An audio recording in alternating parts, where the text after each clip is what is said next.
Good morning friends. GST platform के YouTube channel में आप सभी का स्वागत है। जी हाँ फ्रेंड्स, जीएसटीआर 3B के अंदर इनपुट टैक्स क्रेडिट को डिस्क्लोज करने का तरीका जो है वो बदल चुका है। जुड़े रहिएगा इस वीडियो के एंड तक, ताकि अब आप अपनी जीएसटीआर 3B की जो रिटर्न फाइल करेंगे, जब नया फॉर्मेट आपको पोर्टल पे नजर आएगा, उसमें कोई भी गलती ना हो जाए। इसके लिए ये चीजें आपको समझना जरूरी है।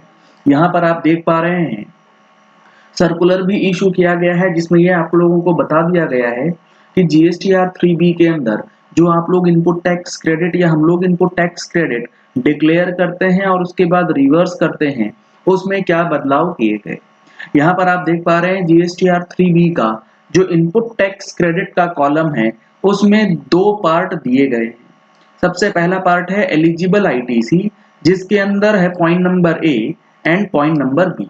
पॉइंट नंबर ए के अंदर आपको वो डिटेल्स डालनी है जिसका इनपुट टैक्स क्रेडिट आप क्लेम करते हैं, और पॉइंट नंबर बी के अंदर वो डिटेल्स आपको डालनी है जो कि आपको इनपुट टैक्स क्रेडिट रिवर्स करना है। ये सारी चीजें जीएसटीआर 3B के फॉर्म की यहाँ पर दी गई है।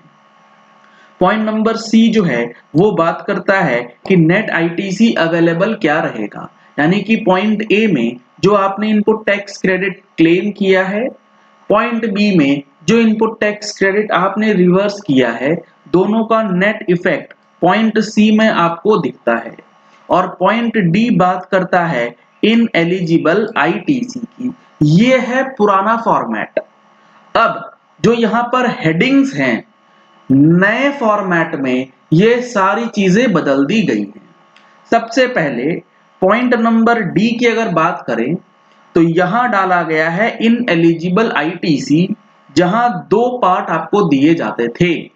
वो क्या कि सेक्शन 17 सब सेक्शन 5 के अंदर क्या आईटीसी आपको डिस्क्लोज करना है, और उसके अलावे कौन सा आईटीसी है जो इन एलिजिबल है, वो आपको इस सेक्शन में डालना पड़ता था। अब यहां पर पॉइंट नंबर डी का जो हेडिंग है इन एलिजिबल आईटीसी, इसका जो नॉमेनक्लेचर है इन एलिजिबल आईटीसी, ये हटा दिया गया है। इसे अब दिया जाएगा इन एलिजिबल आईटीसी की जगह पे अदर डिटेल्स। जी हाँ फ्रेंड्स, इसके लिए नोटिफिकेशन ऑलरेडी इशूड है। अगर आप देखेंगे तो नोटिफिकेशन नंबर 14 के अंदर पैरा 11 है, जो कि बात करता है इन आइटम डी, यानी कि जीएसटीआर 3B के टेबल नंबर 4 में आइटम नंबर डी जो यहां पर बात हो रही है, वो इन एलिजिबल आईटीसी ना हो करके for the heading in eligible ITC the following heading shall be substituted, और वो हेडिंग रहेगा अदर डिटेल्स। अब इस अदर डिटेल्स का हेडिंग होने के बाद जो ये हमारा सब हेडिंग्स है, आइटम नंबर है, ये भी चेंज हो जाएगा। तो पहला आइटम हमारा था एज पर सेक्शन 17(5) पहले। अब जो नया फॉर्मेट आएगा उसमें ये हेडिंग रहेगा, मतलब वो जो कॉलम है, वो कॉलम में आपको कौन सा अमाउंट भरना है। पहले आपको 17(5) वाला अमाउंट भरना था, अब भरना है ITC reclaimed which was reversed under table 4B2 in earlier tax period, यानी कि reclaim of ITC which has been reversed under 4B2। तो 4B2 के अंदर जो ITC आप रिवर्स कर चुके हैं, उसको आप 4D1 में क्लेम करेंगे। 4B2 में कौन सा आईटीसी रिवर्स होगा वो भी अभी हम लोग समझेंगे। इसके बाद जो ये अदर्स वाला सेक्शन था ये डिलीट हो जाएगा। इसकी जगह पे आ जाएगा इनएलिजिबल आईटीसी अंडर सेक्शन 16(4). जी हाँ फ्रेंड्स, वो इनपुट टैक्स क्रेडिट जो आपके सेक्शन 16 सब सेक्शन 4 से बार्ड हो चुका है, उसको अब आप जीएसटीआर 3B में टेबल 4D2 के अंदर डिक्लेयर करेंगे। ये चेंजेस कर दिए गए हैं, और उसके अंदर क्या जाएगा, ITC restricted due to POS provisions. अगर आपका कोई इनपुट टैक्स क्रेडिट ऐसा है जो कि प्लेस ऑफ सप्लाई की वजह से, उसके अंदर प्लेस ऑफ सप्लाई की वजह से आईटीसी नहीं मिलता है, तो वो भी आपको 4D2 में दिखाना है, यानी कि 4D1 में रिक्लेम और 4D2 में 16/4 और पीओएस की वजह से जो आईटीसी ब्लॉक हुआ वो दोनों आपको नए फॉर्मेट में दिखाना है। अब आते हैं जो हमारा 4B है, आईटीसी रिवर्स्ड और रिड्यूस्ड, इसके अंदर क्या चेंजेस किया गया। इसके अंदर पुराना जो फॉर्मेट है उसमें है reversal of ITC as per rule 42 and 43। अब जो हो जाएगा वो हो जाएगा एज पर, यानी कि reversal of ITC as per rule 38, rule 42, rule 43 and 17(5).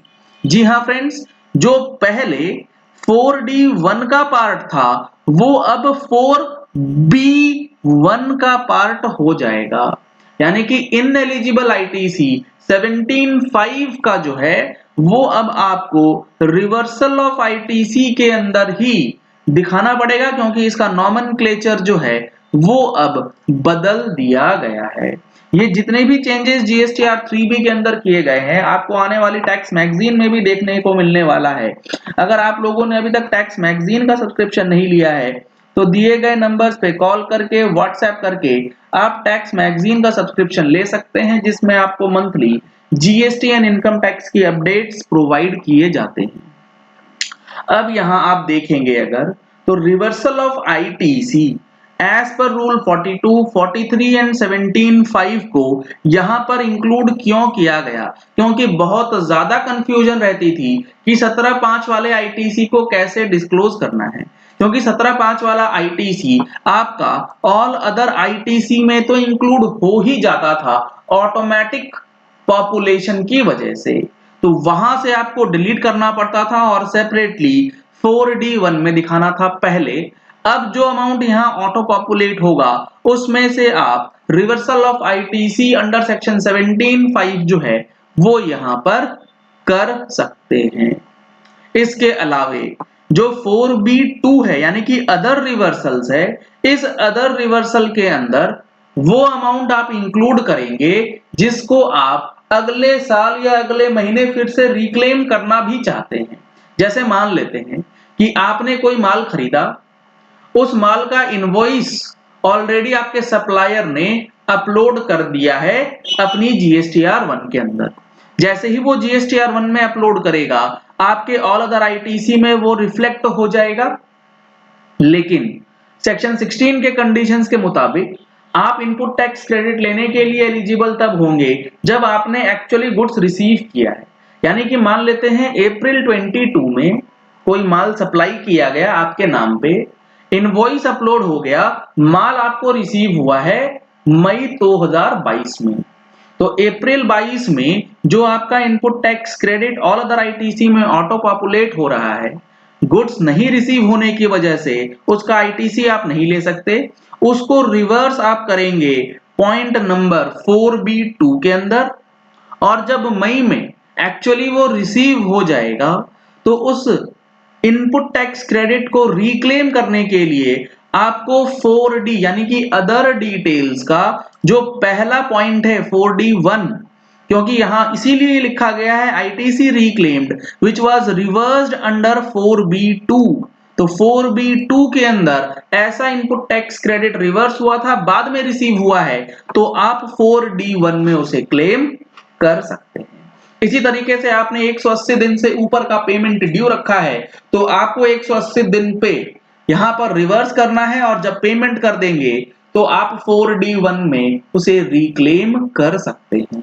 काफी इंपॉर्टेंट चेंजेस जीएसटीआर 3B के अंदर तो कर दिया गया है, लेकिन अकॉर्डिंगली चेंजेस जो है ना, ये रिवर्सल वाला पार्ट इंपॉर्टेंट है कि आप जब जीएसटीआर 9 भरेंगे तो उसमें किस तरीके से लिंकेज रहेगा, क्योंकि जीएसटीआर 9 का टेबल 8 रिवर्सल को कभी भी काउंट फॉर नहीं करता है। हो सकता है आने वाले दिनों में जीएसटीआर 9 के अंदर ये चीजें भी चालू हो जाएं तो आपको काम करने में आसान हो सकता है।